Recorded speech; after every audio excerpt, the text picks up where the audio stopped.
Hi everyone, I'm Angelo and I'm here to give you something to think about regarding the DACA program that Jeff Sessions just announced the Trump administration is going to rescind. Now, DACA merely allows certain immigrants to work and go to school here legally.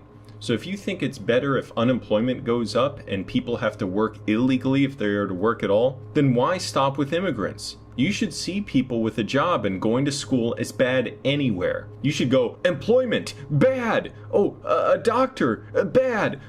Somebody making my food, bad. Somebody built this building, bad.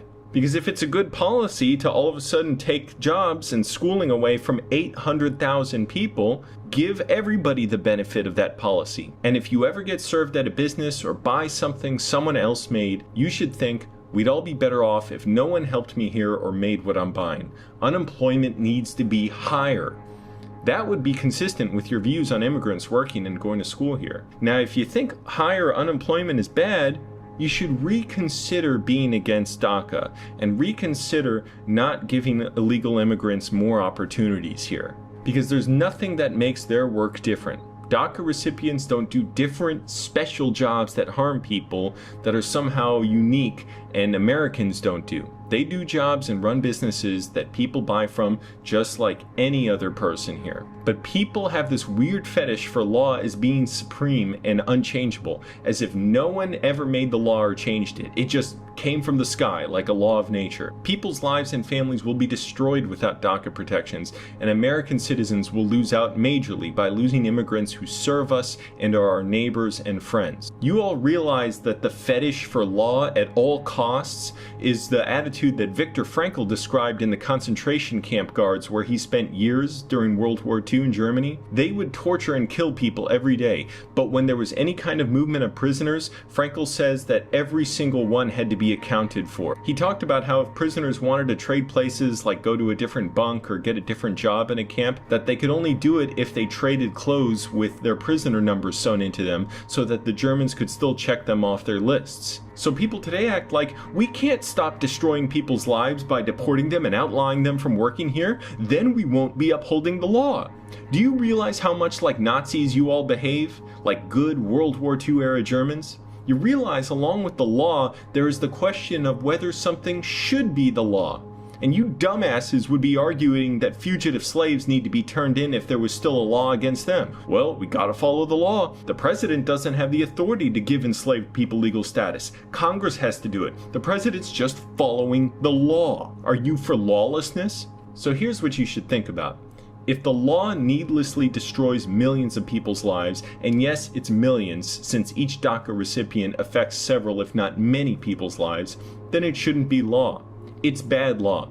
We did the law, and we can undo the law. And by the way, I completely support breaking the law. I don't even pretend like, oh, I'm for upholding the law, because it's lawful to destroy people's lives and make the rest of us pay for it by paying for deportations, for detention centers, for paying for welfare benefits and medical benefits for people who won't be able to support their families with jobs and businesses now. You all get upset when you have to wait in line at the grocery store or see Hispanic day laborers down the street.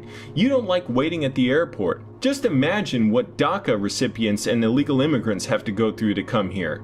And even legal ones, because they have to wait often years and spend tons of money just to come here, which is why so many people come illegally. For the vast majority of people, that's not even an option. It's impossible. They'll either be waiting many years, some just die waiting for the visa lottery system to give them a visa to immigrate here because it takes so long. So I challenge those of you who are against DACA or against illegal immigrants to look up stories of the hell immigrants go through to come here, legally and illegally, and imagine how you'd like it.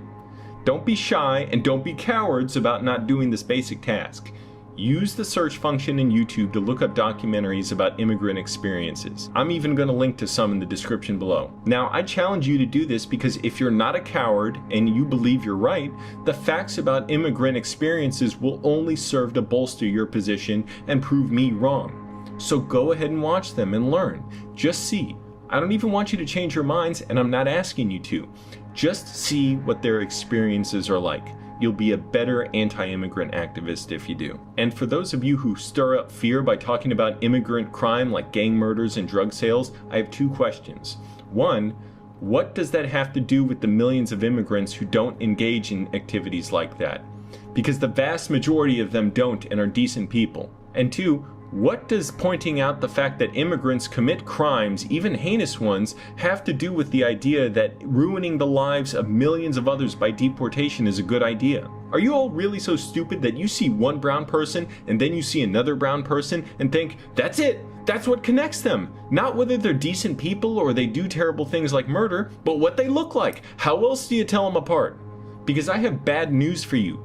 Virtually every demographic you can consider has people that commit crime. We'd have less crime if we exiled all white men from ages 16 to 25. We could change the law and make exile to some island a punishment, and then those people would illegally be here, so they gotta go. Oh, but gotcha. You can think of white men you know and like, and you automatically can see their humanity, whereas you can't for Hispanic immigrants. You all want to uphold the law? Well, here's a way we can uphold the law and improve huge numbers of people's lives, American citizens included. So it's win-win. And here it is. Change the law. If you're against illegal immigration, lobby it for it to be much easier to legally immigrate here and lobby for amnesty. Then there won't be nearly as many illegal immigrants. Trump said during his campaign that he'd build a wall with a big, beautiful door to allow in legal immigrants. Yet Stephen Miller did a press conference where he talked about Trump's plan to reduce legal immigration, and it was clearly going to show deference to white immigrants at that. So clearly, this isn't about legal immigration, because we could have lots more legal immigrants here and reduce the number of illegal immigrants. This is about racism, prejudice, and dislike of non-natives. Somehow, the fact that someone is from another place means that their freedom of movement is bad, whereas yours is good. You should be able to travel wherever you want within America between city, state, neighborhood, borders, but they shouldn't. That means you're racist, and your policies serve no one and nothing other than your own ego, which you feel gets propped up by the righteous feeling of enforcing the law despite heinous, horrible things that would normally never be acceptable or lawful.